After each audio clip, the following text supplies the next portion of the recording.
Bismillahirrahmanirrahim. Assalamualaikum warahmatullahi wabarakatuh. Saya Nuriski Alfiah dari 5A Teknik Informatika dengan NPM 191063117112. Kali ini saya akan membahas tentang proses penjadwalan di CPU untuk algoritma priority scheduling dengan non-preemptive.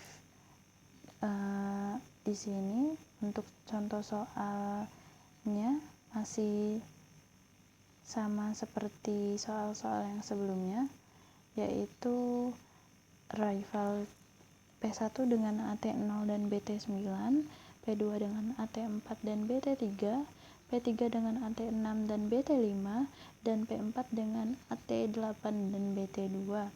Perbedaannya adalah karena di sini adalah algoritma priority scheduling, jadi kita perlu tahu priority dari masing-masing proses. Dengan rincian P1 priority 1, P2 priority 2, P3 priority 2, dan P4 priority 1. Lalu di sini mari kita coba ulik bersama-sama untuk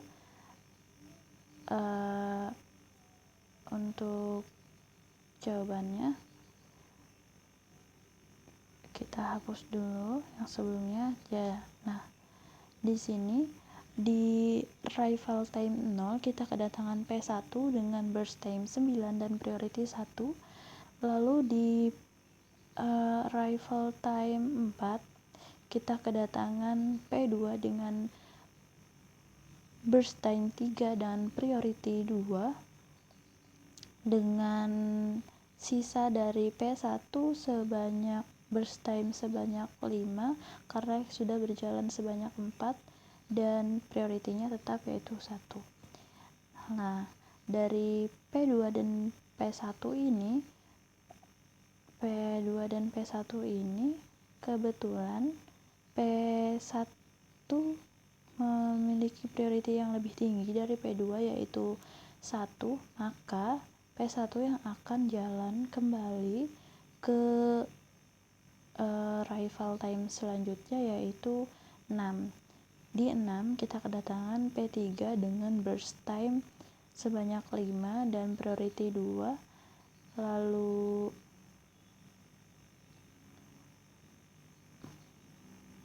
Lalu P2 dengan priority 3 ya masih sama seperti sebelumnya, dan P1 dengan priority 3 karena dia sudah berjalan gitu ya. Sudah berjalan dari yang tadinya ini 4 jadi ke 6. Jadi tadinya burst time-nya 5, dia berkurang menjadi 3 di sini ya. Nah, lalu selanjutnya di rival time 8. Mohon maaf.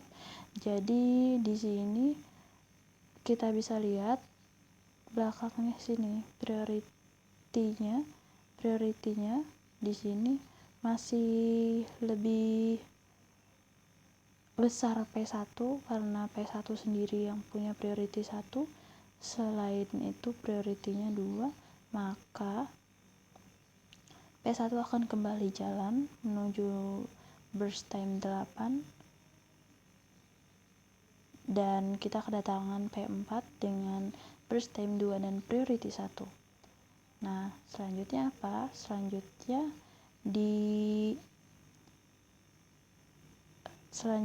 masih di burst time 8, masih di burst time 8 itu P1 berkurang, yaitu dia menjadi 1 karena tadinya 6, dia pindah ke 8. Jadi dia berkurang sebanyak 2, burst time-nya itu dari tadinya 3 menjadi 1. Lalu selanjutnya di burst time 9 P1 habis, tersisa P4, P3, dan P2 dengan masing-masing burst time-nya masih sama dan priority-nya juga masih sama, tapi di sini kita bisa lihat P4 itu priority-nya lebih tinggi dibanding dengan P3 dan P2. Maka dapat kita simpulkan bahwa P4 yang akan jalan menuju 2 menit dari 9, yaitu 11, dia akan habis di menit ke 11. Lalu dengan selanjutnya tersisa P3 dan P2. P3 dengan burst time 5 dan priority 2 sama P2 dengan burst time 3 dan priority 2. Di sini kita sama nih, punya dua priority yang sama, yaitu sama-sama 2, tapi burst time-nya berbeda dan urutan arrival time-nya berbeda juga. Di sini kita ambil dari yang pertama masuk. Yang pertama masuk itu tadi 2. Jadi kita ambil yang P2 untuk selanjutnya diproses menuju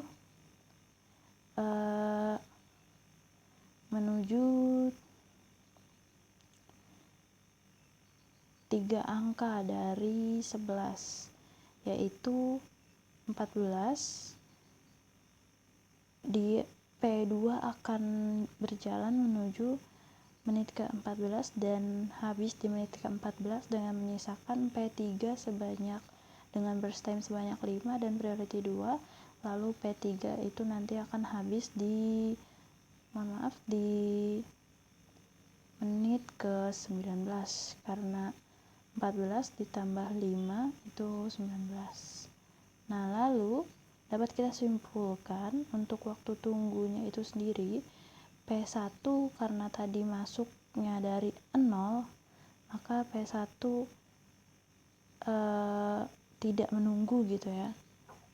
P1 tidak menunggu, maka dia dia 0, dan P2 dia harus menunggu ke arrival time 4 dan habis di menit ke-11, maka perhitungannya adalah 11 dikurang 4. P3 dia harus menunggu di menit ke-6 dan dia habis di menit ke-14, maka perhitungannya adalah 14 dikurang 6, yaitu sebanyak 8, dan P4 dia datang di menit ke-8 dan habis di menit ke-9, maka perhitungannya adalah 9 dikurang 8, yaitu sisanya 1.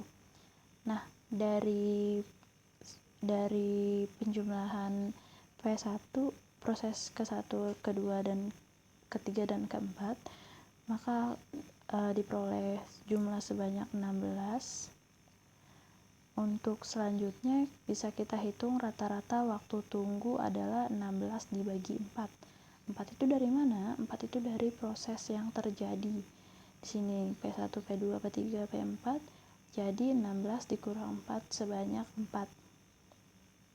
Seperti itu.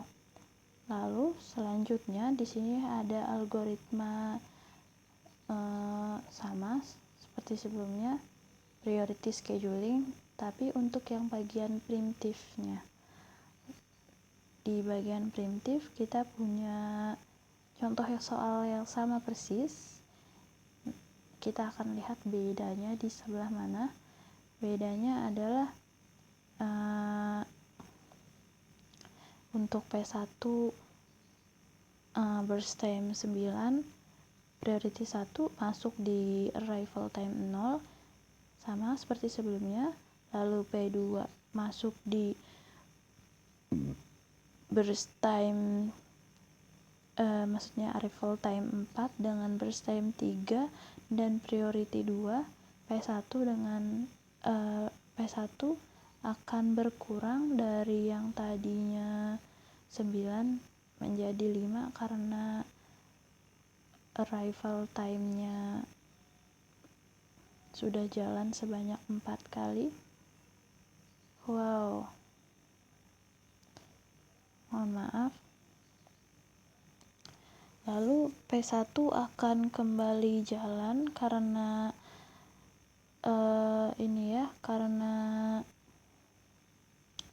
prioritinya lebih besar dibandingkan dengan P2 seperti itu, maka P1 akan kembali jalan menuju menit ke-6.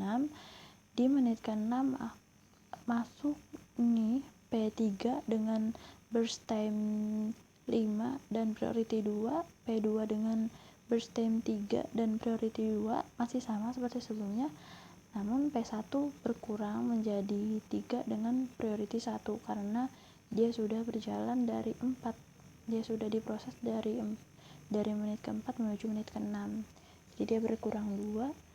Lalu di menit ke-8 kembali kedatangan P4 dengan burst time 2 dan priority 1, P3 dan P2 masih sama seperti sebelumnya, namun P1 berkurang dari yang tadinya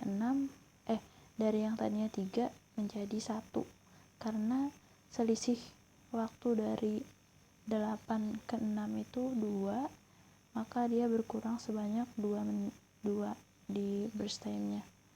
Lalu selanjutnya di menit ke-9 P1 akan habis dan tersisa P4, P3 dan P2. Di sini yang akan jalan adalah P4 karena prioritinya lebih besar dibandingkan dengan P3 dan P2. Selanjutnya di sini tersisa P2 dan P3 dengan priority yang sama yaitu 2 dan burst time-nya 5 sama 3. Nah, perbedaannya adalah dari algoritma yang sebelumnya yang non primitif, perbedaannya adalah kita akan mengambil burst time yang lebih kecil yang akan diproses terlebih dahulu yaitu P2. Kalau sebelumnya itu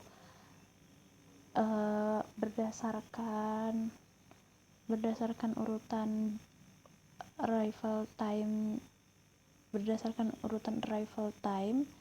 berdasarkan kedatangan, kalau ini diurutkan berdasarkan waktu sisa seperti itu ya. Nah, lalu di sini yang akan jalan adalah P2 dengan dia akan habis di burst time 14 dan P3 akan kembali jalan menuju burst time 19 seperti itu. Nah, lalu untuk selanjutnya dapat kita simpulkan bahwa P1 sebanyak 0 waktu tunggunya karena dia langsung diproses, P2 sebanyak 11 dikurang 4 karena dia habis di 11 dan bermula di 4, baru diproses di menit ke-4 yaitu 7, hasilnya 7. P3 dia baru habis di menit ke-14 dan mulai diproses di menit ke-6, maka 14 dikurang 6 yaitu 8, dan P4 dia baru dimulai di menit ke-8 dan langsung habis di menit ke-9, maka dia sisa 1 dengan jumlah sebanyak 16 jumlah waktu tunggu, dan rata-rata waktu tunggunya yaitu 16 dibagi 4 adalah jumlah proses yang ada pada soal, jadi rata-rata waktu tunggunya yaitu 4 seperti itu. Sekian dari saya, terima kasih, semoga bermanfaat.